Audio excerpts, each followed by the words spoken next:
बुद्ध आणि त्यांचा धम्म या ग्रंथाचे वाचन. आत्म्यावरील विश्वास हा अधर्म आहे, हा धर्म नव्हे. तथागत बुद्धांनी म्हटले आहे की आत्म्यावर आधारलेला धर्म हा कल्पनाश्रित धर्म आहे. कोणीही आत्मा पाहिलेला नाही किंवा आत्म्याशी संभाषण केलेले नाही. आत्मा अज्ञात आणि अदृश्य आहे. जी गोष्ट वास्तव आहे ती गोष्ट आत्मा नसून मन आहे. मन हे आत्म्यापासून भिन्न आहे. तथागत म्हणाले, आत्म्यावर विश्वास ठेवणे निरुपयोगी आहे. म्हणून आत्म्यावर आधारलेला धर्म आपल्याला योग्य नाही. असा धर्म केवळ भ्रामक समजुतीचा जनक ठरतो.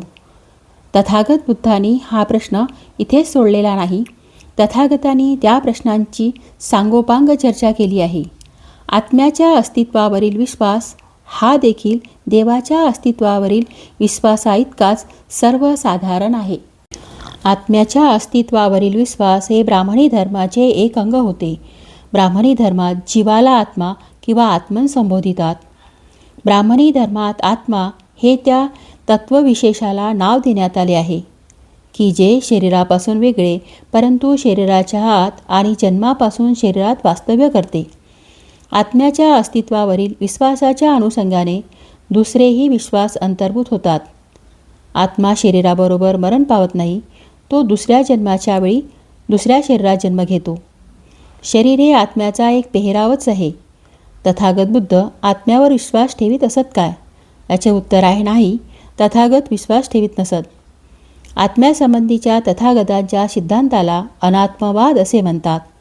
अशरीरी आत्मा मानला तर त्याच्या संबंधाने अनेक प्रश्न उद्भवतात. आत्मा काय आहे? तो कोठून आला? शरीराच्या मृत्यूनंतर त्याचे काय होते? तो कोठे जातो? शरीराच्या मृत्यूनंतर तो परलोकात कोणत्या स्वरूपात राहतो? किती काळ तो तेथे राहतो? या सर्व प्रश्नांची उत्तरे बुद्धांनी आत्म्याचे अस्तित्व मानणाऱ्या लोकांकडून मागितली. आपल्या फेर तपासणीत आत्म्याची कल्पना ही किती संदिग्ध आहे हे तथागतांनी आपल्या नेहमीच्या पद्धतीने दाखविले. जे आत्म्याच्या अस्तित्वावर विश्वास ठेवीत त्यांना आत्म्याचा आकार व आकृती कशी आहे हे तथागतांनी विचारले. आनंदाला तथागतांनी सांगितले, आत्म्यासंबंधी नानाविध मते आहेत. काही लोक म्हणतात, माझ्या आत्म्याला आकार आहे आणि तो अत्यंत सूक्ष्म आहे. दुसरे काही म्हणतात की आत्म्याला रूप आहे आणि तो अनंत आहे आणि सूक्ष्मही आहे. आणखी काही असे म्हणतात की तो निराकार आणि अनंत आहे. आनंद, आत्म्यासंबंधी नाना प्रकारची मते आहेत.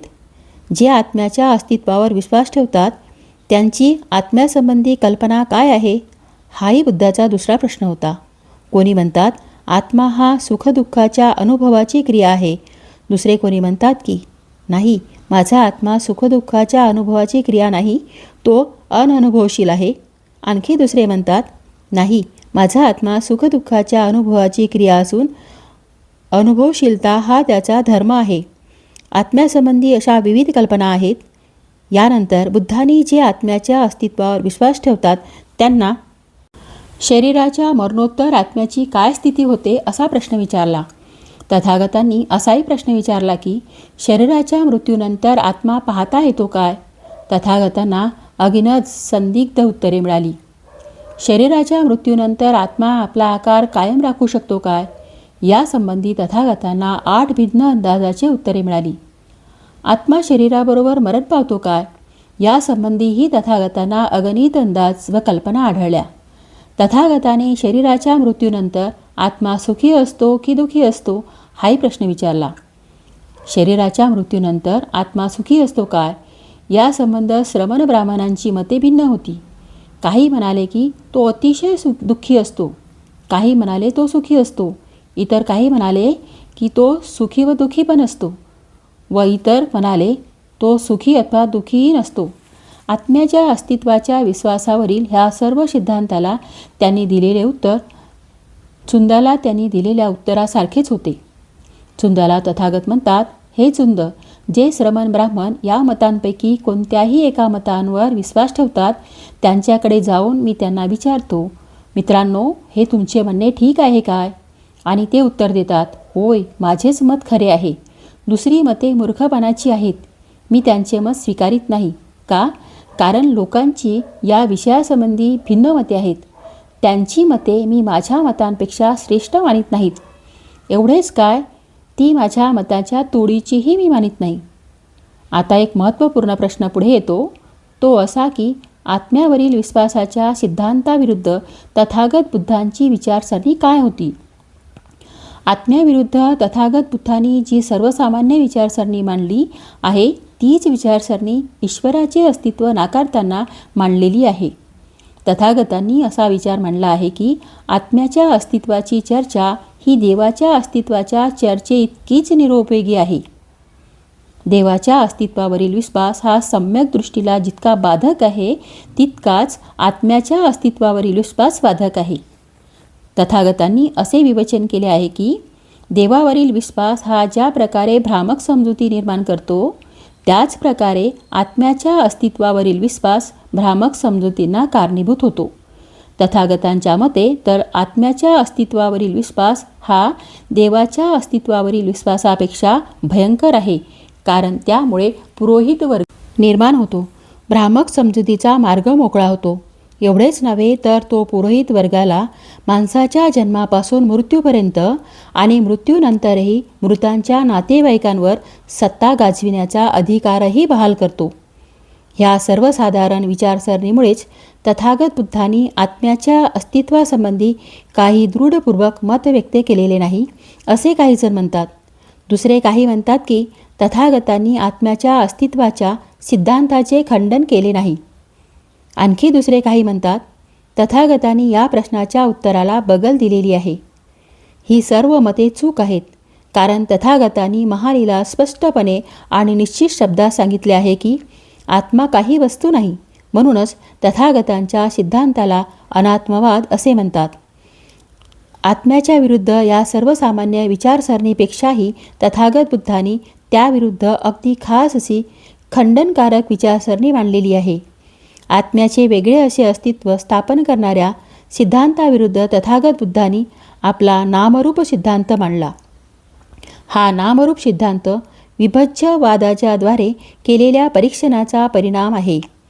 मानवी व्यक्तिमत्वाचा अथवा मानवाच्या शारीरिक व मानसिक घटकांच्या अतिशय सूक्ष्म काटेकोर विश्लेषणाचा हा परिणाम आहे. नाम व रूप ही प्राण्यांची सामूहिक संज्ञा आहे. तथागत बुद्धांच्या मतानुसार ज्ञानग्रहणक्षम मनुष्य प्राणी हा काही भौतिक तत्वे आणि काही मानसिक तत्वे यांच्या संमिश्रणाचा परिणाम आहे. या भौतिक आणि मानसिक तत्वांना स्कंद म्हणतात. रूपस्कंद हे प्राधान्याने पृथ्वी, जल, अग्नी आणि वायू या 4 तत्वांचा परिणाम आहे. हे स्कंद रूप अथवा शरीराचे घटक आहेत. रूपस्कंदाशिवाय मानस्कंद म्हणजे नामस्कंद हीही एक गोष्ट आहे. तेही सजीव म्हणजे मनुष्य प्राण्यांच्या रचनेचे घटक आहेत. या नामस्कंदाला विज्ञान म्हणजे चेतना असे म्हणतात. या नामस्कंदात 3 मानसिक घटक तत्वे आहेत. एक वेदना म्हणजे 6 इंद्रियाच्या त्यांच्या बाह्य जगातील विषयाशी संपर्क झाल्यामुळे होणारी अनुभूती, संज्ञा म्हणजे संज्ञा आणि संखार म्हणजे संस्कार. विज्ञान म्हणजे चेतना हे 3 नामस्कंदात समाविष्ट केले जाते. आधुनिक मानसशास्त्रज्ञ कदाचित असे म्हणतील की विज्ञान हाच इतर मानसिक क्रियांचा मूळ स्रोत आहे. विज्ञान हे प्रत्येक सजीव प्राण्यांचा केंद्रबिंदू आहे. पृथ्वी, जल, तेज आणि वायू या 4 तत्वाच्या एकीकरण संयोगामुळे विज्ञान उत्पन्न होते. तथागत बुद्धांनी प्रतिपादित केलेल्या या विज्ञानाच्या उत्पत्तीच्या सिद्धांतावर एक आक्षेप घेतला जातो. हे सिद्धांतविरोधी असे विचारतात की विज्ञान, चेतना यांची उत्पत्ती कशी होते? हे सत्य आहे की माणसाच्या जन्माबरोबर विज्ञानाची उत्पत्ती होते आणि त्यांच्या मरणाबरोबर विज्ञानाचा विनाश होतो. तथापि विज्ञान हे 4 भौतिक तत्वाच्या एकत्रीकरणाचा परिणाम आहे असे का म्हणता येईल? तथागत बुद्धाचे उत्तर असे नव्हते की या 4 भौतिक तत्वांच्या एकत्रित अस्तित्वामुळे किंवा एकत्रित समूहामुळे विज्ञानाची उत्पत्ती होते. तथागत बुद्धांनी असे म्हटले आहे की जेथे रूप अथवा काया आहे तेथे त्यांच्यासह विज्ञान विश्वातील प्रत्येक वस्तूचे अस्तित्व असते. आधुनिक विज्ञानातील एक उदाहरण देता येईल. जेथे जेथे विद्युत क्षेत्र असते तेथे तेथे त्यांच्यासह चुंबकीय क्षेत्र असते हे चुंबकीय क्षेत्र कसे निर्माण होते किंवा कोणत्या प्रकाराने अस्तित्वात येते हे कोणालाही ज्ञात नाही, परंतु चुंबकीय क्षेत्र हे नेहमीच विद्युत क्षेत्राबरोबर असते. शरीर आणि विज्ञान यांच्यामध्ये अशाच प्रकारचा संबंध आहे असे का म्हणू नये? चुंबकीय क्षेत्र हे विद्युत क्षेत्राच्या संदर्भात प्रेरित क्षेत्र असे समजले जाते. विज्ञान हे रूपकायांच्या संदर्भात प्रेरित क्षेत्र का म्हणू नये? तथागत बुद्धाची आत्म्याच्या विरुद्ध तर्कसरणी येथे समाप्त होत नाही. ह्याशिवाय त्याला आणखी काही महत्त्वपूर्ण सांगायचे होते. जेव्हा विज्ञानाचा म्हणजे चित्त अथवा चेतना यांचा उदय होतो तेव्हा मनुष्य प्राणी हा ध्यानग्रहणक्षम होतो. म्हणूनच विज्ञान हे माणसाच्या जीवनातील प्रधान वस्तू आहे. विज्ञानाची प्रकृती ध्यान आकलन भावनामूलक आणि संकल्प इच्छाशक्तीमूलक आहे.